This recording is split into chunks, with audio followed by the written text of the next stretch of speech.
Hi, hello, this is Dr. Cidambi. We are going to talk about something a little unexpected, the psychology of Kamasutra. I know what you're thinking. Oh, it's going to be a spicy one, but it's really not. We are going way deeper than that. This philosophy and psychology and all the stuff that you might not realize is actually connected to Kamasutra. So, I'm quite excited to talk about this. So, a good place to start would be like, we always say that this is more than a book about sex. It's embedded in the largest system of thoughts.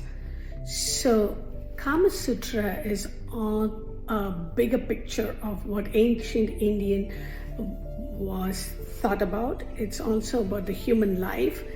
It's it's a good way to understand what Kama Sutra fits into everything. Dharma, karma, moksha. Dharma, it's a living a good life, fulfilling your duties and obligations. Artha is like everything, achieving the material prosperity. And kama is the pleasure, desire and enjoyment. And moksha, which is liberation, or the ultimate goal of the cycle of life and death. So Kama Sutra is one piece of that, one piece of this big puzzle. So it's about pleasure. But it's interesting that even when you're talking about pleasure, it's not saying that go crazy, indulge all your desires. It's about balance. The Kama Sutra recognizes that pleasure needs to be balanced with other things in life. So it's not just about indulging in every desire. It's about finding that the pleasure and responsibility, the sweet spot between those two. It's a modern psychology about motivation and reward. Like our brain, right, are wired to seek out pleasure. We love pleasure, but we also need a purpose, a deeper connection. It's not just enough to feel good all the time. That has to be a balance, right? So we have set the stage here, right? So the Kama Sutra is the larger part of thought. It's not just about the pleasure. It's about a larger picture. So, which is love. We are curious about love. The interesting part of Kama Sutra talks about 3 different types of love. It's fascinating, right? There are three types of love. The first type of love is kama, the passionate, sensual love. It's like Romeo and Juliet kind of love. The hard and heavy. It's intense, it's all-consuming. It's the initial spark. The second type is Prema. This is the more deeper emotional love. So long-term relationship love. It's kind of love that's built on trust and understanding of shared experiences, deep emotional bond. The third type is unconditional love. It's the purest form of love, the love that a parent has for the child. It's selfless, it's unflavoring, so it's pure love. So if you can have all 3 of these types of love in one relationship, a long-term relationship might start with that fiery karma, but then as you grow together, it deepens into the prema. And if you have kids, then comes the unconditional love. It's not just one replacing the other. It's the beautiful tapestry of different forms of love. So a lot of people don't realize what is love. So it becomes so complex. It's so dynamic. So let's talk about the karma is not just about love. It's focusing on communication and consent. You wouldn't have expected that, right?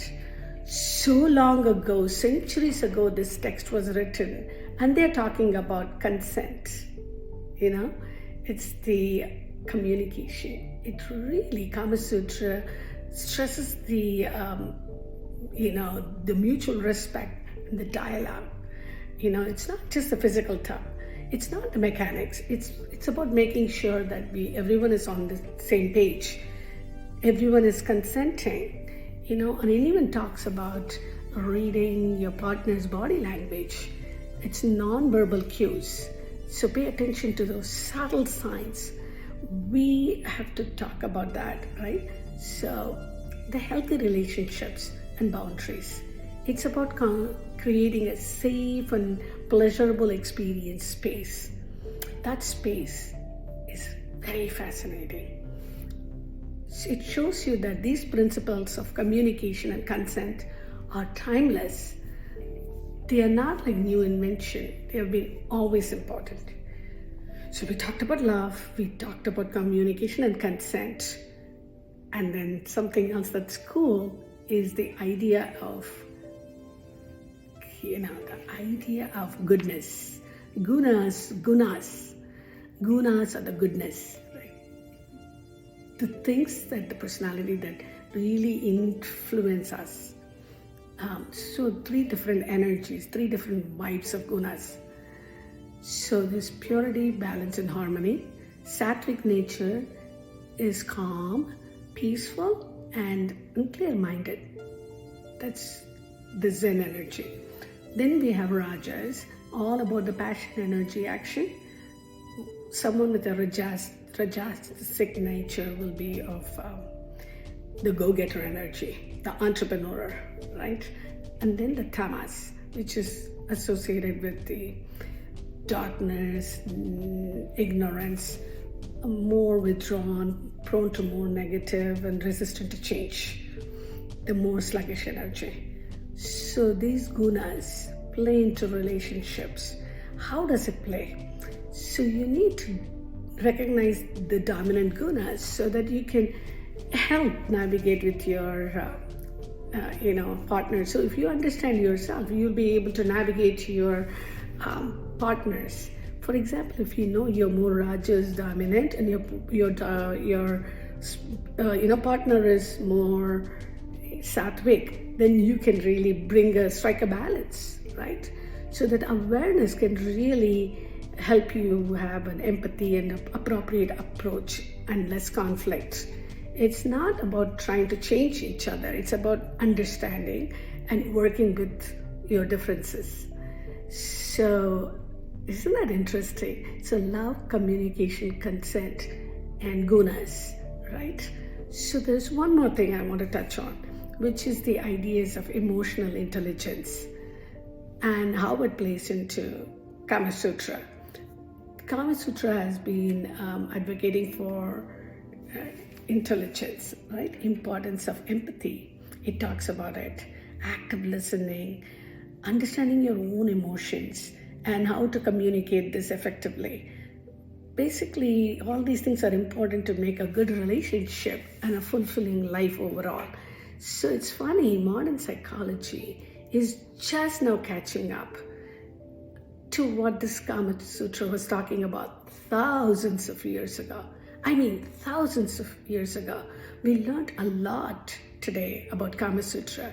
It's not just about sex. It's so much more. It's a book about life and relationships. It guides you to more fulfilling life. The big takeaway for me from this book is, even though it's an ancient text, it still has so much to teach us. It really does. And in our relationships, and to create more joy and connection in our relationship. I think this is a great place for me to leave you guys with. It is a pleasure talking to you about Kamasutra, and I hope you learned something about Kamasutra. Right? Until next time, bye-bye.